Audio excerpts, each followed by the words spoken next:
ఊరు పేరు అవే నువ్వెవరంటే ఎట్లా నెమ్మది కదా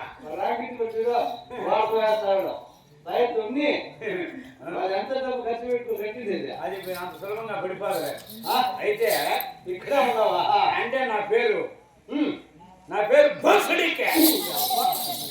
నా పేరుయా పేరు నుంచి పూసిడి కంటే పోయి ఎట్లయా? అదే అదే మీకు మాకు తేడా ఉంది. నా పేరు బోసు, మా ఇంటి పేరు డీకే. మీరు ఇక్కడ నుండి చదువుతారు, మేము ఇక్కడ నుండి చదువుతాం. DK Bose, Bose DK. ఏదో విచిత్రంగా ఉంది పేరు. అది కాకుండా అమ్మ నాయనలు పెట్టిన పేరు ఉంది. నాయనోళ్ళ ఎంతమంది నాయన గారు? మూడు. మొట్టమొదట మా అమ్మ రమ్మనే ప్రజెంట్కి పెళ్లి చేసుకుంటా. ఎప్పుడు పెళ్లి చేసుకున్నా వీళ్ళ కాపురం 4 నెలలు జరిగిపోయాయి. నేను గర్భంలో 3 నెలలు బిడ్డ అయిపోతుంది. నేను లోపల వెళ్ళి చూసుకుని ఉన్నా గర్భంలో. ఎప్పుడు 3 నెలలు బిడ్డ అవుతున్నా ఈ రాము గడికని గట్టి తీసుకుంటా. ఏ బస్ ఎక్కడా? బస్సు ఎక్కేది బస్సు కింద పడితే గడికని పల్లె. బస్ కింద పడితే బస్సు కింద పడితే గడికని పల్లికి నేరుగా చేరిపోవాల్సిందే. ఆయన భయ అంటే మరణించాడు. ఆయన భయ అందరితో మా అమ్మ ఊరికే ఉండలా.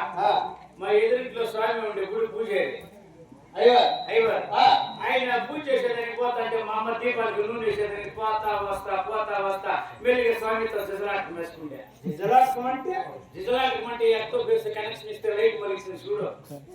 ఏంటో అర్థం కావడం లేదు. అదే ఉంచుకున్నాడు పెట్టుకున్నాడు అదేదో రకరకాలుగా ఉంటాయి. దాన్ని అక్రమ సంబంధం స్పష్టంగా చెప్పాలి. ఓహో అది చేసుకుంటే వీళ్ళకి అప్పుడు 3 నెలలు జరిగిపోయాయి. అప్పుడు నేను గర్భంలో 4 నెలలు 6 నెలలు బిడ్డ అయితే మా అమ్మకి.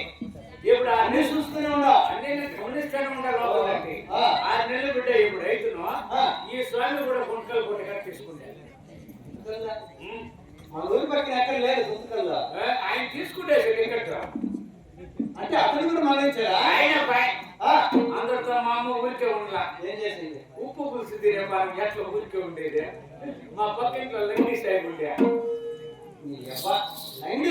అంగడి పెట్టుకుంటాడు. ఉప్పు చేపల వ్యాపారం చేస్తా ఉండే. ఉప్పు చేపలు మా అమ్మ బాగా తినేది. ఈ సాయిబు ఇంటికి చేపలు తెచ్చేదానికి పోతా వస్తా ఈ సాయిబుతో తిరిగి కట్టుకుంటే వాళ్ళు కూడా వదిలితే ఎట్లా అని కూడా కట్టుకునేసి వీళ్ళకి అప్పుడు 3 నెలలు జరిగిపోయాయి. అప్పుడు నేను గర్భంలో 9 నెలలు బిడ్డ 10 నెలలు ఇట్లా కింద బయట పడితే సాయిబీ ఆడు సత్య కొడుకు ఇప్పుడే ఎవరు లేరు. ఈ సాయికి పెంచి పెద్ద చేసిన వాళ్ళు ముగ్గురికి కలిపి రామ స్వామి సాహెబ్ అని పేరు పెట్టి అది నా పేరు. అవును ఇన్ని సమాచారం నన్ను అడిగితే నువ్వెవరు, నీ పేరేమి, మీ నాయన ఎవరు, మీ అమ్మ ఎవరు, మీ అమ్మ మొగుడు ఏమని ఏం పొరపాటు వచ్చింది? అమ్మ మొగుడు ఎవరు వెటకారంగా? అమ్మ మొగుడు అంటే కోపం